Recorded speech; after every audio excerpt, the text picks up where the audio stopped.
푸른 바다가 펼쳐진 항구 도시 부산. 부산의 헤리티지 X파일을 공개합니다. 부산은 1592년 임진왜란 당시 왜군과 처음 전투가 벌어진 곳. 4월 14일 부산진을 함락시킨 왜군은 15일 동래성을 포위했고, 동래성 전투에서 동래부사 송상현공은 중과 부적으로 순절하게 되는데, 죽음을 앞둔 송상현공이 아버지에게 바친 마지막 유품은 무엇이었을까요?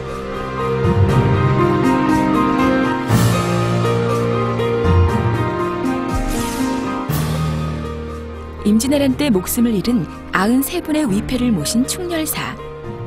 이곳에는 여성 4분의 위패도 모셔져 있습니다. 이 중에서 이름이 없는 2명의 여인은 과연 어떤 이들이었을까요?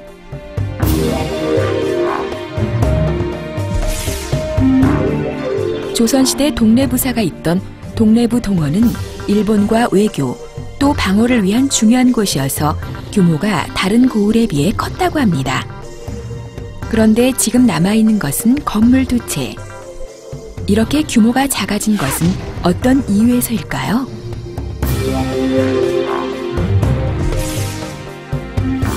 부산광역시 수정구에는 25명의 위패를 모신 25의용단이 있습니다. 임진왜란 때 활약한 이들이라고 모셨다는데 25의용단은 과연 어떤 분들이었을까요? 6.25 전쟁 때 임시 수도였던 부산엔 임시 수도 기념관이 있습니다. 이곳에는 이승만 전 대통령이 당시에 썼던 생활도구를 그대로 전시해놓고 있는데, 과연 이것은 어떤 용도로 썼던 것일까요?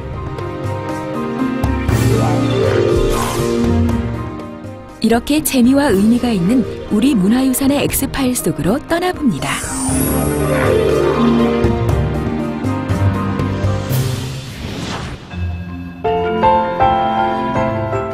탁 트인 바다가 펼쳐져 있는 도시 부산. 부산 앞바다의 푸른 물결은 평화롭기만 한데, 하지만 부산은 우리 역사 속에서 나라가 위험에 빠졌을 때 그 중심에 있던 역사의 현장입니다. 임진왜란이 일어난 달 4월을 맞아 우리는 부산에서 가장 먼저 충렬사를 찾았습니다. 충렬사는 1605년 윤헌 동래부사가 송상현공을 모신 송공사를 세워 제사 지낸 것이 시작으로 1624년 인조 때 충렬사라는 사액을 받게 됩니다. 이곳엔 모두 93분의 위패가 모셔져 있지만 임진왜란 때 부산에서 돌아가신 모든 선조들의 넋을 기리는 곳입니다.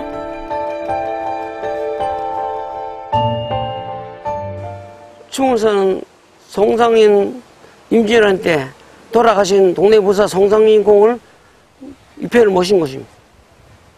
그 말고도 그때 돌아가신 모든 동래부에, 지금 부산시에 있는 사람들을 다 위패를 모신 거죠. 1592년 4월 14일 도요토미 히데요시의 명을 받은 왜군 선발대 제1군이 부산진에 쳐들어옵니다. 고니시 유키나가가 이끄는 700여 척의 배와 18,700여 명의 군사. 하지만 부산진의 병사는 통상 500여 명. 상대가 되지 않는 병력 차이. 하지만 그 수적인 열세에도 불구하고 주민들과 성으로 피난온 이들까지 1000여 명이 왜군과 전투를 벌입니다. 20배가 넘는 적들과 싸운 4시간의 전투. 검은색 갑옷을 입고 싸운 정발장군은 결국 전사하고 말지만, 그러나 남은 최후의 1인까지 항전했음을 당시 기록에서 볼 수 있습니다.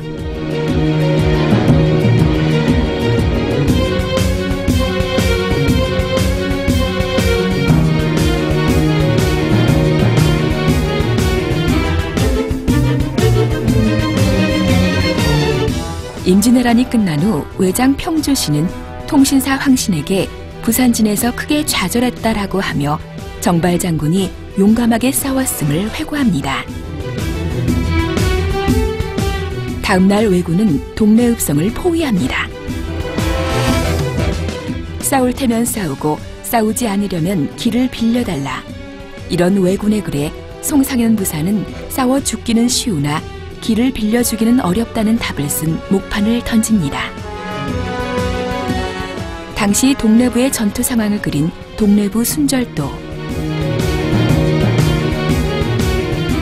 지금까지 공개된 동래부 순절도는 변박 선생이 1760년 그린 보물 제392호 등 모두 3종류로 필체는 다르지만 그림의 내용은 같습니다. 성을 포위해 공격하는 왜군에 맞서 송상현 동래부사와 군사들은 왜군의 주력 부대가 있는 남문 쪽에서 싸웠으나 병력이 모자라다 보니 북동 방향 인생문 쪽이 허물어지면서 반나절 만에 성이 함락됩니다. 순절도를 보면 백성들까지 하나가 되어 싸우고 있는데 기막힌 모습이 보입니다. 경상 좌병사인 이각을 그린 그림으로 이각은 성 밖에서 지원하겠다는 핑계를 대고 도주하고 맙니다. 중과 부적. 송상현 동래부사는 전세가 기울자 죽음을 맞을 준비를 합니다. 왕이 계신 쪽으로 절을 한 후 아버지에게 유품을 하나 남기는데 송상현 공이 순절 전 아버지에게 전한 유품은 과연 무엇일까요?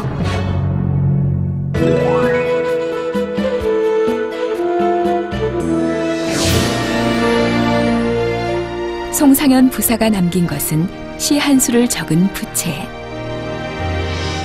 고향에 아버지께 보내는 유시였습니다. 세상을 먼저 떠나는 아들의 죄송함을 담은 시였죠. 이미 진정이 보니까 상황이 끝난 게라 안 되겠다, 이제 운명을 해야 되겠다. 그런 각오를 하면서, 그래, 이제 비장, 요즘 부장이지, 요즘 스타가 되겠지. 비장을 부르다가 조복을 가져왔나? 조복은 왕을 만날 때 입는 옷이래. 비단 옷, 빨간 옷. 그걸 이제 군복에다가 위에 입고, 북형이 왕이 있으니까 북쪽을 보고 요배하는 거야. 요배, 멀리. 하고 나서 이제 부모님께 편지를 보냅니다. 자기 항상 자식이 먼저 돌아가는 게 큰 죄거든요. 그러니까 청주에 계시는 그 부모님께 보내는 편지를 부채 쓴기라.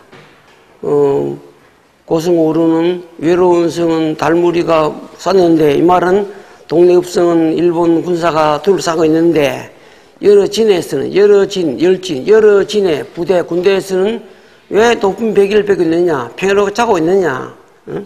도와주지 않고, 그 말입니다. 그러니까 부대가 다 있었거든요. 양산도 있고, 은양도 있고, 울산도 있고, 뭐, 경주도 있는데, 안 들어오는 거야. 이각이가 그때 자백령으로서, 종이품택인데, 왔다가 도망갔어요, 그래. 그러니까, 여러분들 이라. 그래서, 군신 의중, 왕과 신하의 의리는 참 중요하다 합니다. 그래서 부모자 은경, 아버지와 자식들의 은영은 가볍게 봐야 되겠습니다. 그런 편지를 써서 보냈어. 부채를 남긴 송상현 부사는 부하 장수가 피할 것을 권하지만 거절합니다. 또 이전에 동래부의 사절로와 부사의 인품에 감복한 일본인도 다시 피신할 것을 권하지만 역시 거절하고 순절합니다. 그리고 송부사의 죽음을 한 외장은 순절 사실에 감동해 장례를 치르고 송부사를 죽인 군조를 죽였다는 이야기도 전해옵니다.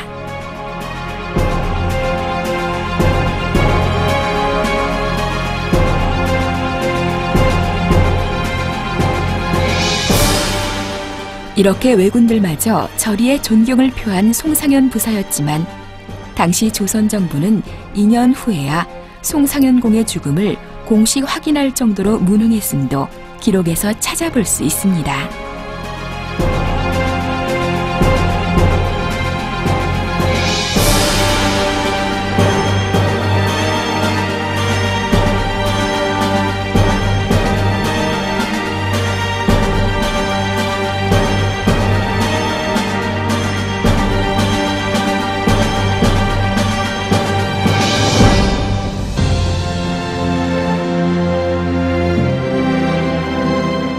나라를 위해 백성들까지 하나 되어 싸운 동래부 전투. 충렬사에는 모두 93분의 위패가 모셔져 있습니다. 하지만 임진왜란 당시 동래부에선 3,000명에서 최대 5,000여 명이 왜군에게 죽임을 당한 것으로 추정됩니다. 그럼 부산 시민이 거의 못 살겠다고 봐야 되나요? 그래 봐야지. 예. 그때 이안으로 부사 왔을 때 4월 음력 15일 아침에 막 다 울더랍니다. 그래 왜 우느냐 하니까 바로 이 날이 뭐 할아버지가 돌아가시면 손자가 돌아가시면 엄마가 돌아가시면 아버지 돌아가시면 그날입니다. 오늘 울어서 어떤 집은 아무도 없어가지고 없어요. 동래성 전투가 있은 지 15년.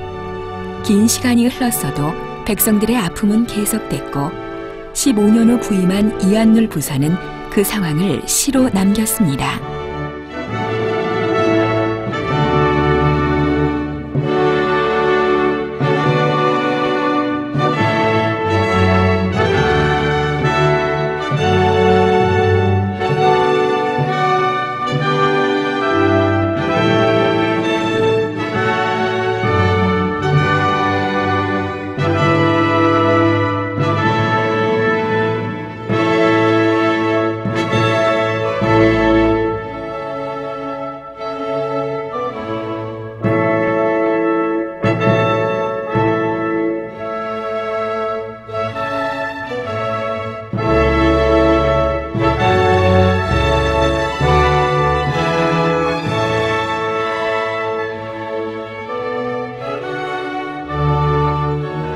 충렬사에는 따로 여성 4분의 위패를 모신 건물이 있습니다. 이곳엔 정발 장군, 송상현 부사와 함께 순절한 12분의 위패와 또 이름도 없이 촌여인으로 전하는 2분의 위패가 모셔져 있는데 과연 어떤 이들이었을까요?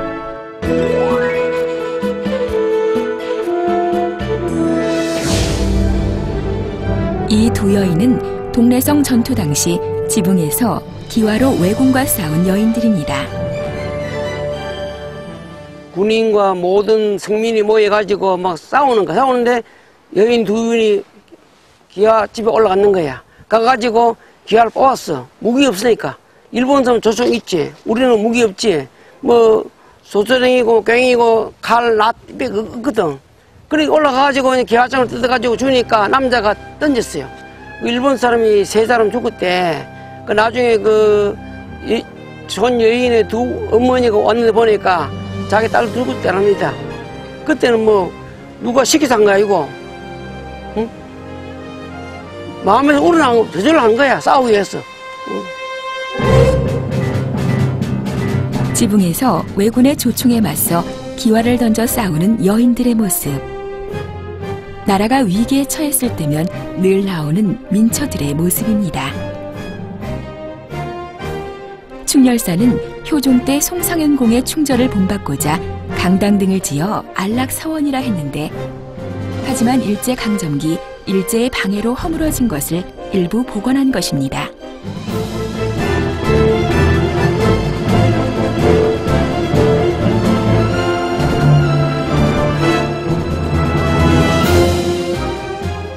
그리고 이제 충렬사는 찾아온 부산 시민들과 선조들의 넋이 함께하는 공간이 되고 있었습니다.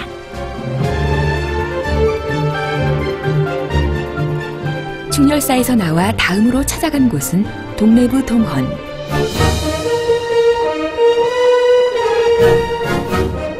이곳은 1636년 인조 때 정량필 부사가 창건하고 숙종 때 이정신 부사가 충신당이란 이름을 지어 사용했다고 합니다. 이 동래부의 최고 높으신 어른, 동래부사. 동래부사라면 정상품 당상관입니다. 그 당상관 부사님이 이 공적 업무를 보는 공간입니다. 그 공적 보는 업무 공간이지만 지음으로 말할 것 같으면 부산시청 시장님 직무실과 같다고 보면 되겠습니다.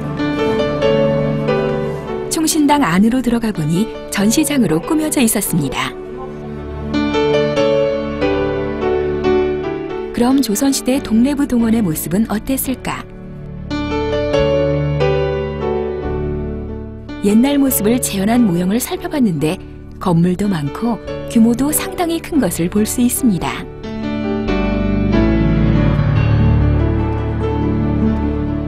동래부 동원은 부사가 진무를 보던 충신당을 중심으로 좌우에 동익랑, 서익랑이 있었는데 서익랑은 형구를 보관하던 곳. 그럼 동래부 동원의 동익랑은 어떤 용도로 사용했던 공간일까요?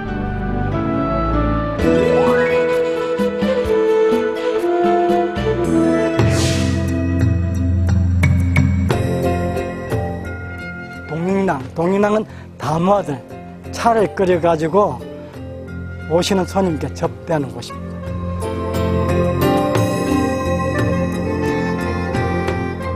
그런데 다른 고을보다 규모가 컸다던 동래부 동원에 남은 것은 달랑 건물 2채. 여기엔 어떤 이유가 있는 것일까요?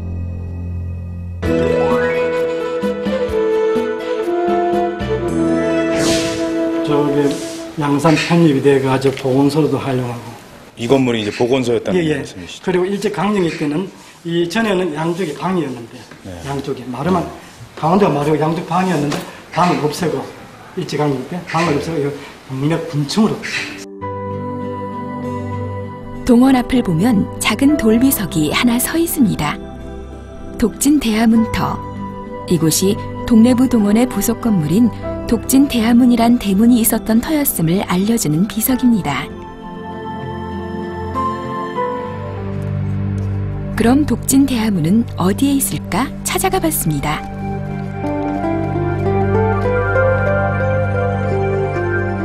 동래의 금강공원 산길. 그곳에 사찰의 입구에 놓은 일주문처럼 보이는 독진 대하문이 있었습니다.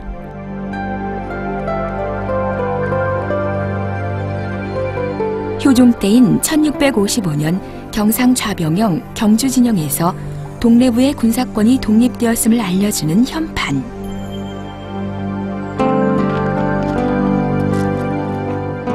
원래 이 문은 동래부 동원의 외산문이었는데 벽이나 대문도 없이 기둥만 있어 뭔가 허술해 보이기까지 합니다. 옛날 당당했을 모습은 그나마 힘있게 쓰인 글씨에서만 찾아볼 수 있는데 그럼 이 문은 왜 이곳에 서 있는 것일까요?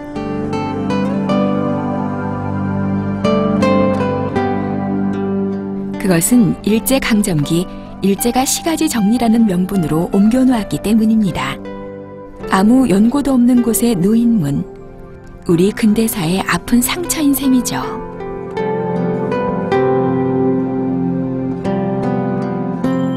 상황이 더 심각해 보이는 것은 망미루입니다. 망미루는 동래 도호하문으로 동래부 동원의 대문.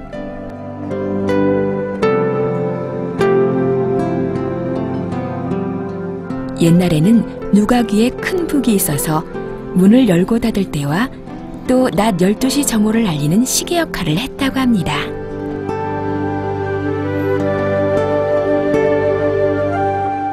그런데 이제 이 문은 동원의 대문이라는 위용이 느껴지지 않고 식당거리의 문처럼 처연해 보이기까지 했습니다. 이 문 역시 일본인들이 자신들이 새로 만든 온천장 금강공원에 옮겨놓았으니 장식품으로 전락한 셈이죠.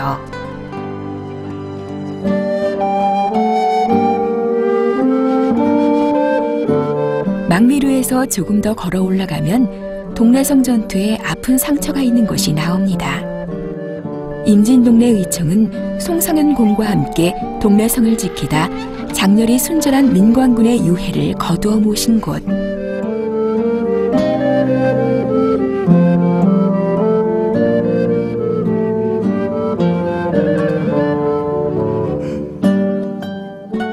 영조 때 임진왜란으로 폐허가 된 동래읍성을 고쳐 쌓았는데 그때 발견된 유골들을 걷어 묘를 만든 것이죠. 그러나 원래 위치는 동래부 남쪽 삼성대 부근. 이것을 일제강점기 때 일제는 영보단 부근으로 이장했고 또 지금의 금강공원으로 옮겼으니 이곳 또한 제자리가 아닌 것이죠.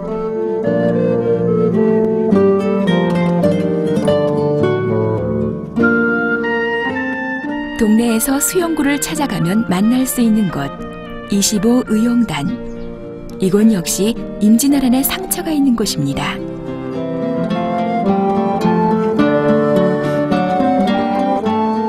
영회문을 지나 안으로 들어가면 비석들이 줄지어 늘어서 있는 것을 볼 수 있습니다. 양쪽에 놓인 비석은 모두 25개. 이름만 단촐하게 쓰여진 비석을 보면 흡사 국립묘지에 온 것 같은 느낌도 듭니다.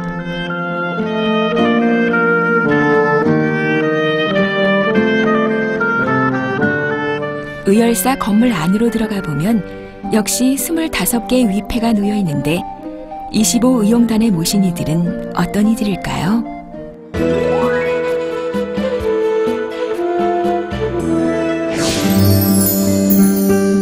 임진왜란 때 경상 좌수사 박홍은 성을 버리고 도망칩니다.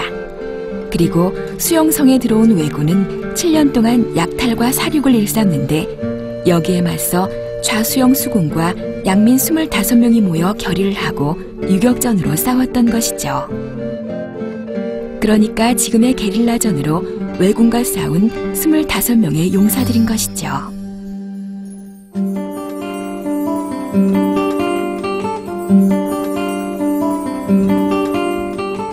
다시 찾아간 곳은 동래읍성. 일본 제국주의자들은 동래부 동원중 식파루, 정원루, 동래부객사, 서익랑을 없애버렸고 또 망미루 등 일부 건물은 자리를 옮겨버렸습니다. 그리고 성벽도 도시 근대화를 빙자해 헐어버렸습니다. 지금의 성벽은 그중 일부를 복원해 놓은 것.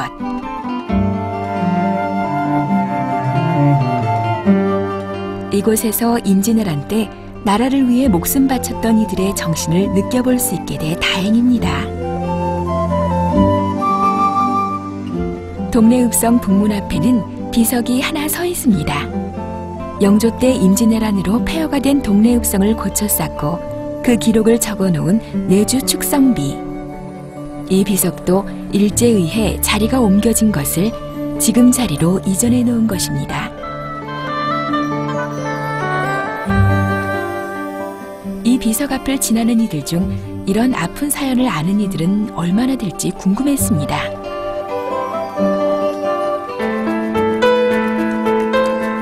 다음으로 찾아간 곳은 임시수도 기념관. 6.25 한국전쟁으로 부산이 임시수도가 되었을 때 피난을 내려온 이승만 전 대통령 부부가 썼던 당시 생활용품들이 그대로 전시돼 있습니다.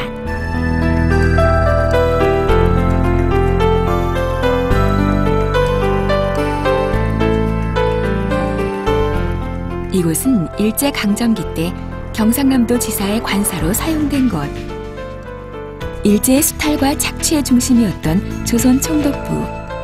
그 고위 관료의 관사가 전쟁으로 피난 온 대통령의 거처가 됩니다. 풍전등하의 위기를 맞게 한 나라.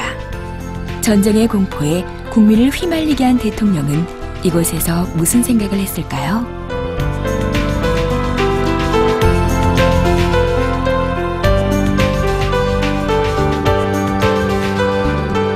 2층 전시관에는 이 대통령 부부가 썼던 여러 가지 물품들이 전시돼 있습니다.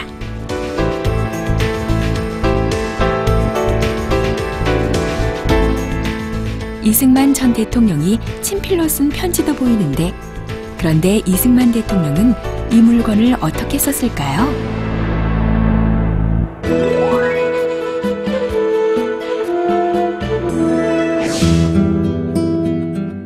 이것은 세숫대야입니다. 임시수도 기념관 건물 뒤에는 전시관이 있는데 이곳에선 전쟁 당시 생활 모습을 볼 수 있습니다. 부산의 판잣집과 일자리를 구하는 청년의 모습, 그리고 전쟁 때 만들어진 부산의 밀면집, 천막을 치고 공부했던 학교 모습과 노점의 상인들, 그리고 그들이 팔았던 미군 용품들까지 아픈 전쟁의 상처를 그대로 느껴볼 수 있습니다.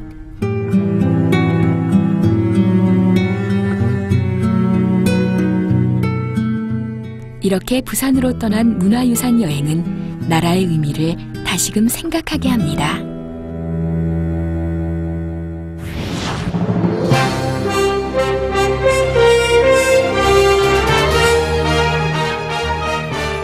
오늘 지는 해는 분명 내일 다시 떠오릅니다. 도도히 흐르는 역사의 물결 속에서 이제 아픔이 아닌 희망의 역사가 떠오르길 기대해 봅니다.